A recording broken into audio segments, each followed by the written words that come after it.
December 30, 2018, nakunan ang video na ito sa Quirino Highway, Novaliches, Quezon City.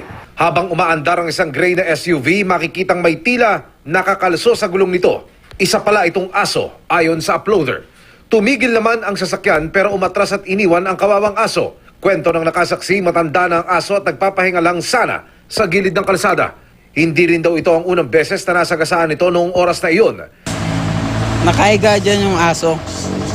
Tapos, nasagasaan ng taxi. Taxi muna. Yung paalang. Tapos, umikot yung aso. Doon, sinagasaan rin naman ng Innova.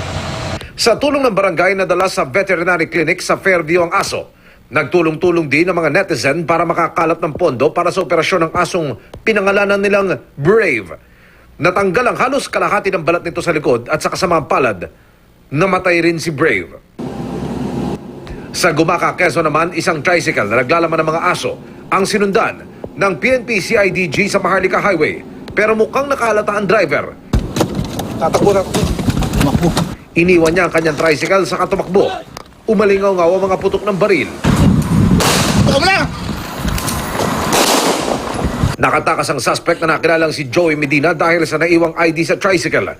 Nadiskubring sakay ng kanyang tricycle ang hindi bababa. Sa 10 asong idideliver daw sana sa Katayan. Hindi po ito healthy. Napakarami pong sakit na nakukuha sa pagkain po ng dog meat. Hindi po ito safe for human consumption. Kalunos-lunos sa mga itsura ng mga aso. Pilit silang pinagkasya sa isang kulungan, nakagapos sa mga paa at tinalian pa ang mga bibig. Ayon sa intelligence information na ipinarating sa Animal Kingdom Foundation at CIDG, si Medina ay isa ring dog catcher. Siya rin daw nangangasiwa ng dog pound ng munisipyo ng Gumaca. This is the first bust ever na masasabi natin, na na-confirm natin na ang mga aso ay kinukuha sa isang dog pound at doon nagiging source ito ng dog meat trade. Kasuhan po natin siya ng Republic Act 8485 o Animal Welfare Act of 2007. Mahigit isang taong binuo ng Animal Kingdom Foundation at PNP ang naturang operasyon. Hindi namin makuha kung sino ang taong involved. So it turned out that the government employee himself who's running the pound, who's managing, and who's catching yung mga aso is the one selling the dogs for the dog meat trade.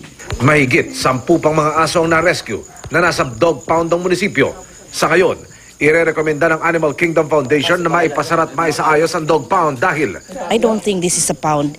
If you have noticed yung ating yung condition ng dogs, yung facility, hindi po ito compliant. patuloy na sinisikap ng GMA News na makulo ng panig ang Gumaca Municipal Government. Emil Subangil, GMA News.